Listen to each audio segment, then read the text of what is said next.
Fearless. I'm pretty certain anyone who knows me would not describe me as a fearless woman.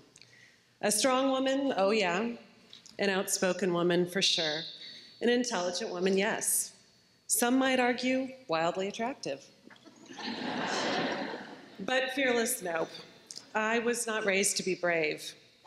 I was expected to be strong, outspoken, but never a sass mouth, and the smartest girl in my class.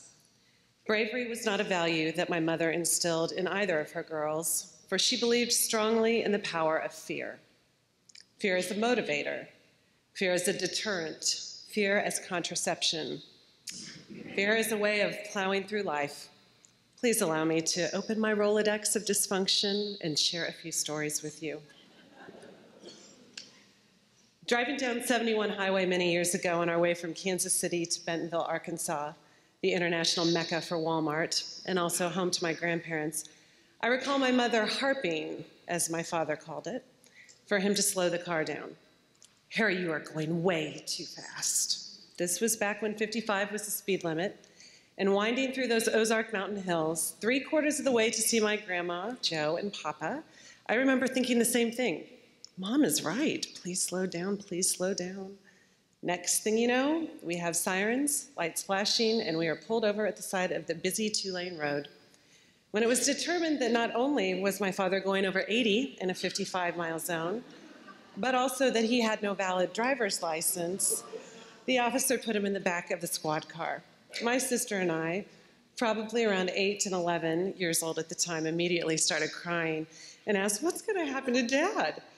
To which my mother quickly replied, without so much as turning her head in our direction, "They'll probably take him to jail, which is exactly where he deserves to be."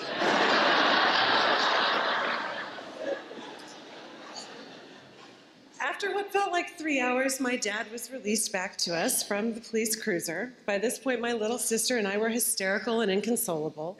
My mother sitting stiffly upright in the front passenger seat, her lips pursed so tightly that it would have taken the jaws of life to extract a single word from them.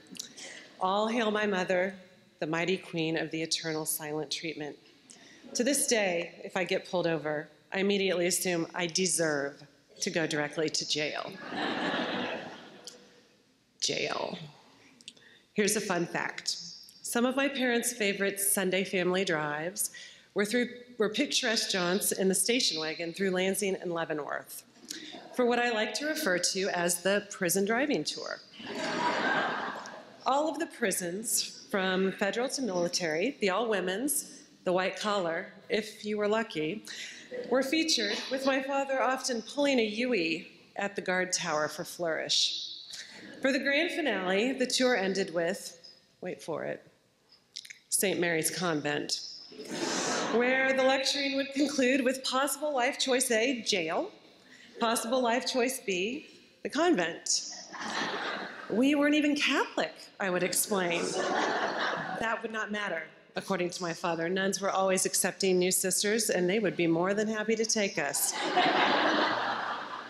"Don't you dare sass your father, young lady," my mother would hiss towards the back seat. This was a really fun twist on the standard scared straight curriculum. I was briefly married. So short was the marriage that this might be breaking news for some of y'all today. The wedding was at an edgy event space in Midtown Kansas City, situated directly behind an establishment called Totally Nude Temptations, which is exactly how I gave directions to the minister when she called lost, running late to the ceremony. You know the giant neon sign with the lady kicking up her bare legs? Yeah, we're right behind that place. This venue did not please my parents, who decided they needed to return to the car and pack heat. Guns at my wedding. There is no amount of deodorant, clinical strength or not, that can stop that kind of sweating. I told my fiance, who was already not at the top of my folks list, that if he needed to ditch the ceremony, he needed to do it now, as both of my parents were armed and ready to shoot. I was unable to refuse my father's last-minute request to walk me down the aisle, as he literally could have killed me if I said no. Or, let's be real, my mom could have whipped her tiny pistol out of the adorable, custom-made, bedazzled lady gunslinger's purse she was carrying and done the job herself. Please understand, I hold no ill will against my parents. My mother just happened to never miss an opportunity to scare the bejesus out of us.